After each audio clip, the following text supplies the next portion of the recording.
தமிழ்நாட்டில் பரவலாக அதிகாலையில் பனிப்பொழிவு அதிகரித்துள்ள நிலையில் பகல் நேரங்களில் வெயில் வாட்டி வருகிறது. இதற்கான காரணத்தை விளக்குகிறது இந்த செய்தி தொகுப்பு.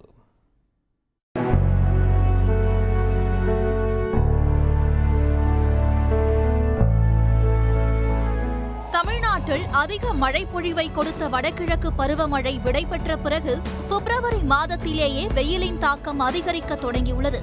இரவிலும் அதிகாலையிலும் பனிப்பொழிவும் அதிகரித்துள்ளதால் அத்தியாவசிய தேவைக்காக வெளியே செல்பவர்கள் சிரமங்களை சந்தித்து வருகின்றனர். வெயில் ஆரம்பிச்சிச்சு. ஃபெப் தான். முன்னாடிலாம் சின்ன வயசில் இருக்கும்போது ஒரு அட்லீஸ்ட் மே மந்த் தான் ஹாட்டாக இருக்குன்னுவாங்க.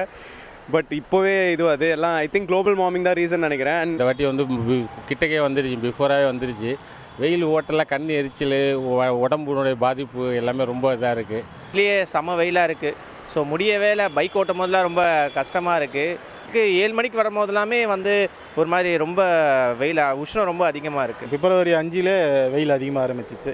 வண்டி ஓட்டுறது ரொம்ப கஷ்டமாக இருக்குது. நிழலை தேடி தான் போயிட்டுருக்கோம்.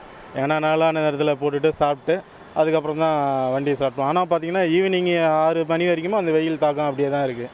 தமிழ்நாடு, புதுச்சேரி, காரைக்காலில் அடுத்த சில நாட்களுக்கு வெப்பம் இயல்பை விட அதிகரிக்கும் என தெரிவித்துள்ள வானிலை மையம், சென்னையில் அதிகபட்ச வெப்பநிலை 32 டிகிரி செல்சியஸை ஒட்டி பதிவாகும் என கூறியுள்ளது.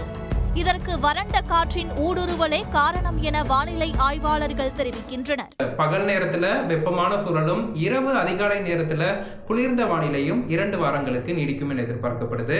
இந்த வருடத்தை பொறுத்த வரைக்கும் கோடை காலத்தின் முற்பகுதியில், அதாவது மார்ச் மாதத்திலையும் பிப்ரவரி மாதங்கள்லையும் வெப்பத்தின் தாக்கம் இயல்பை விட அதிகமாக பதிவாகும் என எதிர்பார்க்கப்படுது.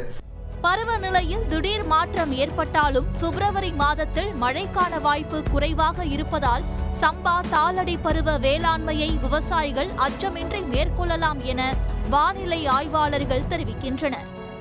உடனுக்குடன் செய்திகளை தெரிந்து கொள்ள சன் நியூஸ் பெல் ஐகானை கிளிக் பண்ணுங்க.